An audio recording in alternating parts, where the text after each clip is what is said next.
Magandang araw po sa inyong lahat mga kamatyas. Narito po kami ngayon sa Apalit, Pampanga. 3 days po kami dito kaya manual analysis muna tayo ulit. Wala ako sa studio eh. Ngayon po papatulong kami sa inyo para makapili ng Best Brilliancy Game sa katatapos lang na Kamatyas Invitational GM Tournament natin.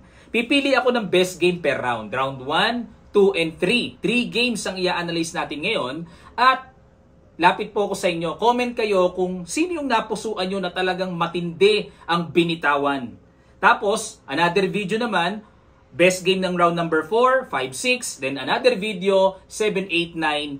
10 players sila, kaya 9 best games ang i-analyze natin. At yung tatlong mapipili natin sa 3 videos ay ibibigay natin sa sponsor ng ating Best Brilliancy Game na si Attorney Sagario. Ayan, pipili po tayo kasi ang premyo nito ay 20,000 pesos. Salamat po, attorney, sa inyo pong pa-best brilliancy game. Simulan natin sa best game ng round number 1. White dito si Grandmaster Megaranto at black dito si Grandmaster Tran Tuan Minh ng Vietnam. Ang ginawa ni Megaranto nag-Knight F3, Knight F6 si Tran, D4, E6, Bishop G5, nag-C5, pressure kaagad sa D4. Nag-E3, support lang sa D4. Nag-Queen B6, para may atake kaagad sa Pawn B2. Kinapture ang Knight para madamage ng double pawn ang black, pero kumapture muna sa Pawn B2. Nag-Knight BD2, saka kinapture ang Bishop. Okay, 1 pawn down dito ang puti, pero tingnan natin kung ano ang kapalit dito ni Megaranto. Nag-develop Bishop D3, nag-Knight C6 develop din, kinaslingan lang. At kumapture na naman ng pawn sa D4. Kain ng kain si Tran. Nag-Knight C4, tiniret muna ang Queen. Queen C3 at nag-Rook B1. Ayan, nagbabalak dito si Mega na mag-Rook B3, kukulungin ang Queen sa C3. Yan po ang matinding paparating. Nag-Knight A5 naman dito para walang Rook B3 na makakakulong sa Queen. At bumalik, nag-Knight C D2, nag-F5 dito, nag-E4. Matindi talaga si Mega Man. Imbis na capturein ang pawn sa D4, talagang ayaw niyang bawiin. Nag-E4 para magkaroon kagad ng malakas na atake sa F5. At nag-F4 naman dito. Siyempre, kung kakapturin yan, makakatulong yan sa puti na maka-atake sa Queen. Tapos may mga check-check na pwedeng magawa ang puti para malakas ang panggulo. Kaya ang ginawa dito ni Tran, nag-advance lang, F4, at nag-E5 naman dito. Another good move by Megaranto para yung Knight ay ilalagay pa rin sa E4 square na napakalakas para sa Knight.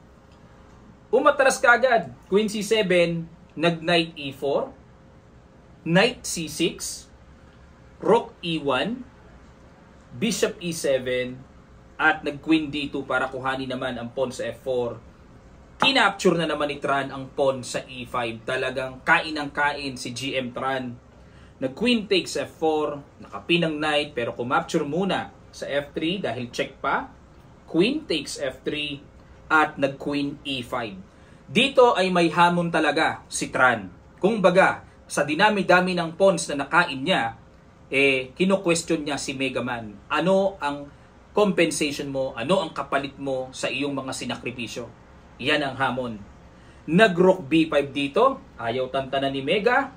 Nag-Queen G7 atras lang. At nag-Knight G3. Natanaw ni Mega na pwedeng makakalikot ng atake Knight H5 para maatake, maistorbo na naman ang Queen sa G7.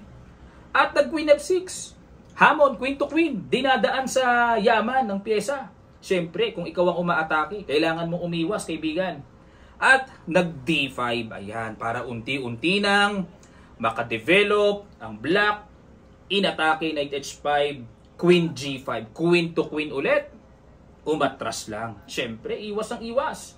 A6, atake, pasok, Rook B6, nag-Rook F8. Medyo tamang hinala dito si Tran na baka maatake siya.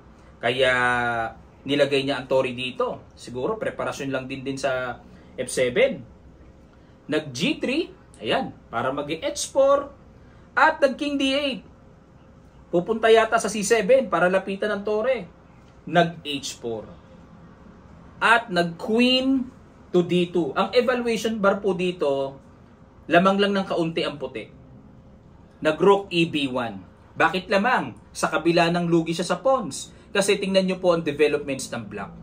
Ang black king, nasa gitna pa, undeveloped pa ang queenside pieces. Samantalang sa puti ay properly well-developed na talagang bumubuhos ng pressure papunta sa black. Kaya mas importante po ang activities and developments kumpara sa mga lamang-lamang na pawn lamang.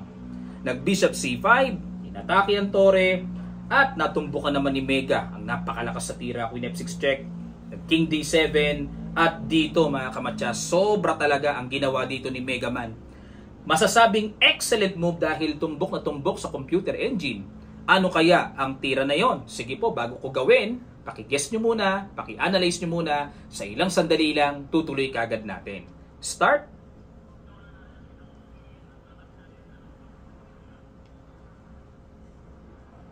Maraming salamat! Queen to E5, excellent move. Talagang pasubo ang tore sa B6. Kinapture nga ni Tran. Nag-Rook takes B6. Ang plano dito ni Mega ay makakalikot ng mga check dyan, King E8, tapos talo ng Knight or F6, G7, matchas nga naman. Pero gumawa ng paraan dito para maproteksyonan ang dark squares ng Queen A3. So wala nang mga check-check. Pero meron pa rin napakalakas na Knight F6 check na tingin ko kwentado talaga ni Mega Man. Nag-King D8, Rook D6 check, nag-King E7, kinapture, Knight takes D5 check, nag-King E8 at dito naganap ang isa pang napakatinding tira. I-post ko ng konti, tingnan nyo po, brilliant sacrifice na naman. Ano kaya yon? Sa ilang sandali lang, tutuloy kaagad natin. Start!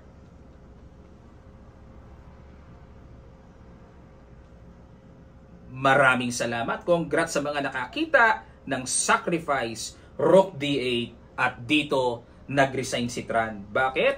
Kasi kung kakapturein ang sacrifice na yan, mayroong simpleng check, Queen C7, King E8, at matchas kambing, Knight F6. Yan po ang ating best game na napili sa round number 1. Pero, tingnan natin kung mas lamang pa ba ito sa best game ng round number 2 na i-analyze natin sa next, or lalamangan ng best game ng round number 2. Silipin natin. White naman dito si Grandmaster Trantuan Min matapos nga siyang matalo kay Megaranto, pero isa pa rin po ito sa kandidatong game. Black dito si Grandmaster John Paul Gomez. Nag-D4 si GM Tran, nag-Knight F6 si GM Gomez, Knight F3, G6, nag-Bishop G5, Tore attack, Bishop G7, at nag-E3, nag-Castle, Bishop E2 develop, nag-C5, pressure sa D4, Knight BD2 develop, nag-D5, syempre control the center, nag-Castle, at nag-Knight BD7, develop, C3, yan, very solid, parang naka-London formation, pero ang kaibahan, ang bishop nasa G5, wala sa F4.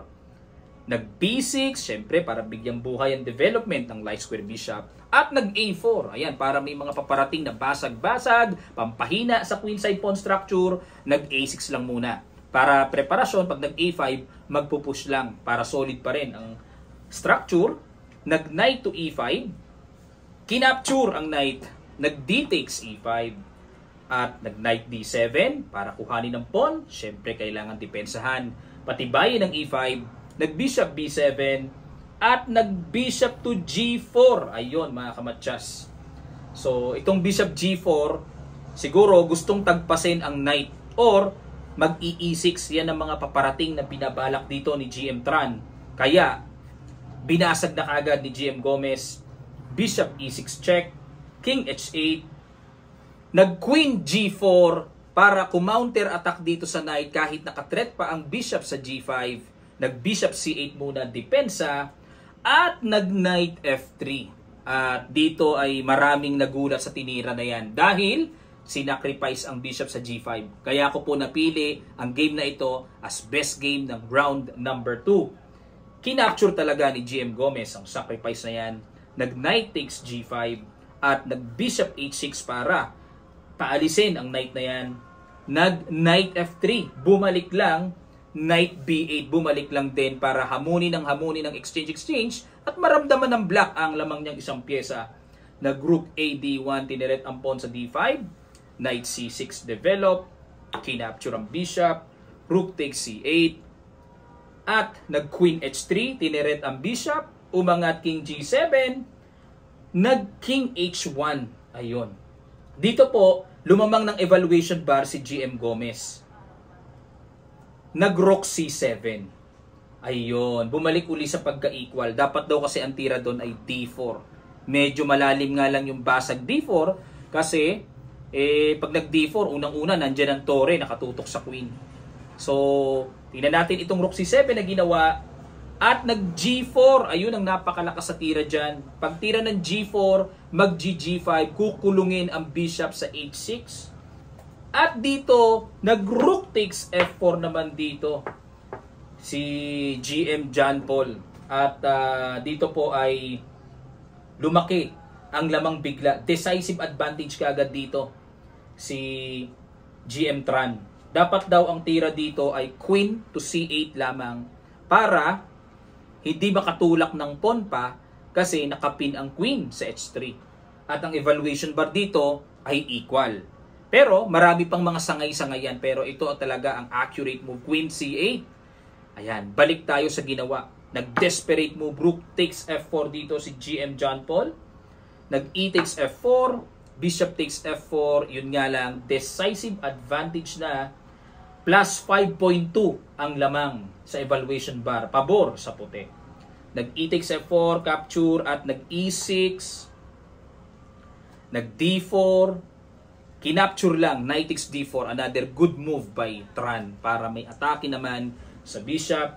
Nag-C takes D4, rook takes bishop, at nag-queen D5 check, inarangan ng queen dahil nga quality up, hamon na ng queen to queen, tinanggap naman ni GM John Paul, rook takes F3, at nag-knight E5, rook G3, nag-D3, at nag-king G2, syempre, activate the king, endgame na, nag-B5, capture, at nag-rook E3, tineret ang knight, kung makapture man ang pawn, babagsak naman ang pawn sa D3, nag-rook C5, depensa, nag-rook E4, depensa rin sa pawn, king F6, at nag-H3 muna. Pagka ganito mga kamatyas, na nasa winning side, kailangan pa rin tiyagain para mapanatiling safety at maingat sa pagkalamang. Nag-king F2, king takes pawn, nag-king E3, nag-king D6, at nag-B3 para walang knight C4 check.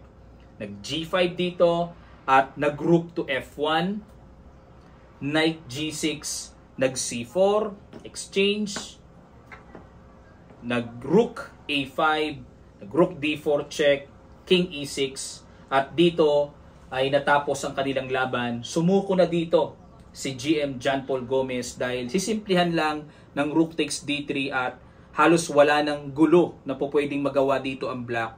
Isinuko na ni GM John Paul Gomez. Okay, yan ang napili ko sa best game ng round number 2. Lipat naman tayo sa best game ng round number 3. Ang napili ko naman ay sa bakbakan nila Grandmaster Rogelio Antonio, white, at black naman si Miao Miao, Woman International Master Lu Miaoyi. Nag-E4 si GM Joey, nag-C5 si Miao Miao, nag-Knight F3, E6, Sicilian, Open Sicilian, Knight takes D4, nag-Knight F6, Knight C3, at nag-Knight C6, nag-A3 para iwasan ang paparating na Bishop B4 pin, nag-Bishop E7 lang at kumapture sa Knight, B takes C6, nag-push E5. Ito importante kasi magdi-D5 na dito ang black at makapagbibigay ng solid control sa center. Kaya sa opening talaga, ini-E5 yan, Knight to D5, at nag-Queen to G4. Interesting line by GM Joey to attack the G7 pawn. Nag-G6 dito para mailigtas ang pawn at nag-Knight to E4. Ayan, para kontrolin naman ang mga weak squares ng black dito. Pero dito po ang natural na linya talaga after G6 na nire-recommend ng white ay bishop to d2. Queen g3. Ayan. Third line lang ang knight e4 na ginawa ni GM Joey. So balik tayo sa knight e4 at dito nag-h5 naman si Meow Meow. Yun lang. Medyo lumamang ng kaunting evaluation bar dito si GM Joey. Nag-plus 0.9. Dito, equalize ay f5. Double. Pwersadong i-end pasan capture na magda knight takes f6 lang, equalize ang ibinigay na evaluation bar dito mga kamatsas. Yan ang tamang tira para maginhawa ang black. Pero, ang ginawa ni Meow Meow, napatira siya ng h5, yan ang pinang-atake. Nag-queen d1, bumalik si GM Joey at doon po sa aming pag-uusap, kaya siya bumalik dyan, para daw itong naging karokan. Meron daw itong karokan line na imagine niya sa inaral niyang karokan line na bumabalik lang daw ang queen doon sa d1. So kaya yan ang ginawa niyang pattern. Queen c7, inatake ang pawn sa e5, f4, dinipensahan, at dito nagwala po si Meow Meow, nag g5. Pasabog kagad. Pero ang nire-recommend talagang tira dito ng engine ay simple queen a5 check. Tapos pag nag-bishop d2, then queen b6 para atakihin naman ang pawn sa b2. Tapos may talon pa ng knight e3. Pero balik tayo dito sa g5 basag at nakita naman ni GM Joey ang tamang tira, knight takes g5. Isa pang panggulat na ginawa dito ni Meow Meow, nag-knight takes f4, sacrifice. Sadyang nasa dugo talaga ng Meow Meow na ito ang mga magugulong linya. At nag-bishop takes f4, bishop takes knight, para pag kinapture nga naman, capture sa e5, check, bagsak pa rin ang bishop dyan. Pero nakita ni GM Joey ang good simple move, queen d2 para depensahan lang ang bishop. Nag-bishop h4 check, talagang pinurovoke na mag g3 at bago bumalik para kahit papaano ang light squares ay bumuka-buka sa puti. Kinaslingan lang sa queen side. Ang malaking problema ng black dito ay kung papaano itutulak itong pawn. Hindi makatulak-tulak dahil i-end pasan capture lang yan, talo agad ang black. At kung hindi naman maitulak yan, ay mananatiling weak backward pawn. So mahirap din ang development ng light square bishop. Nag-a5 dito para makapagpaluwag. Maaring bishop a6 ang gusto ni Meow Meow para maipalit niya ang ipit na bishop. Nag-queen c3 lang. Nag-a4, kain lang space. Nag-h4 para wala ng future h4 ang black. Nag-rook to a5 na ang balak siguro dito ay mag-rook c5 attack or rook d5. At dito, pakiguess nyo po ang matinding binitawan ni GM Joey na binigyan ng excellent move ng computer engine. Sa ilang sandali lang, tutuloy kagad natin. Start.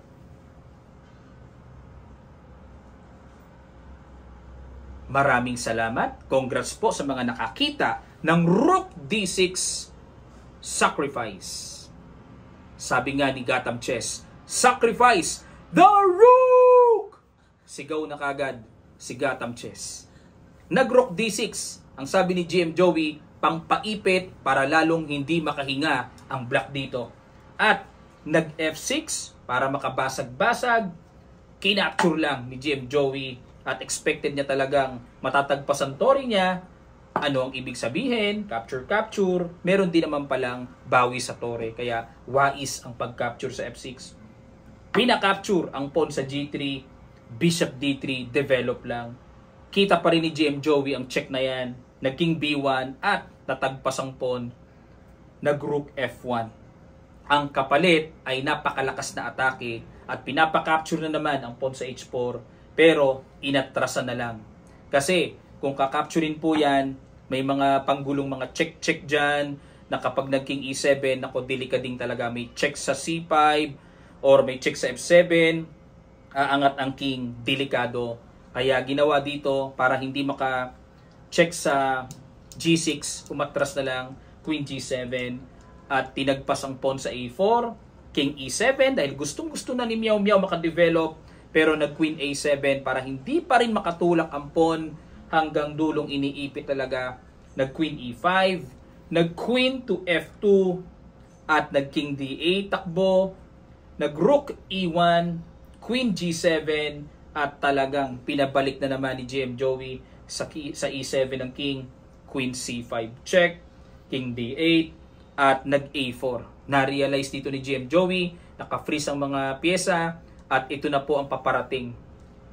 Nag-Queen F8, gusto talagang mawala ang Queen, pero chumek muna, King E7, nag-A5.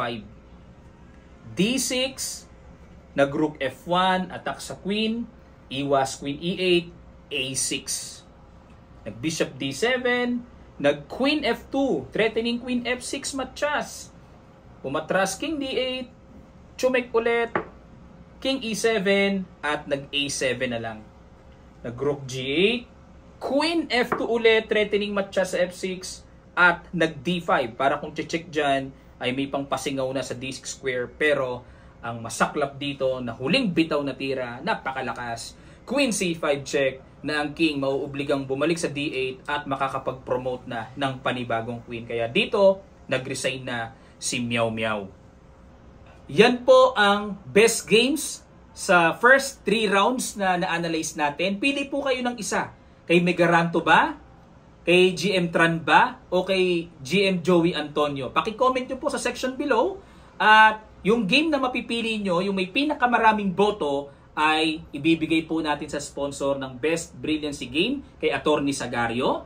At sa next video naman, best game ng round number 4, 5, 6, pipili ulit tayo ng pinaka-best sa best games na i-analyze natin. Okay, hanggang sa maabot natin ang round number 9. 3 videos po ang papasadahan natin hanggang sa mapili natin ang ire-recommend natin sa sponsor ng Best Brilliancy Game. Maraming salamat po mga kamatya sa inyong matigang panonood. Comment na lang po kayo. Tulungan nyo po kami na makapag-recommenda ng best game talaga. Maraming salamat. Magkita-kita pa tayo sa mga susunod pang chess updates.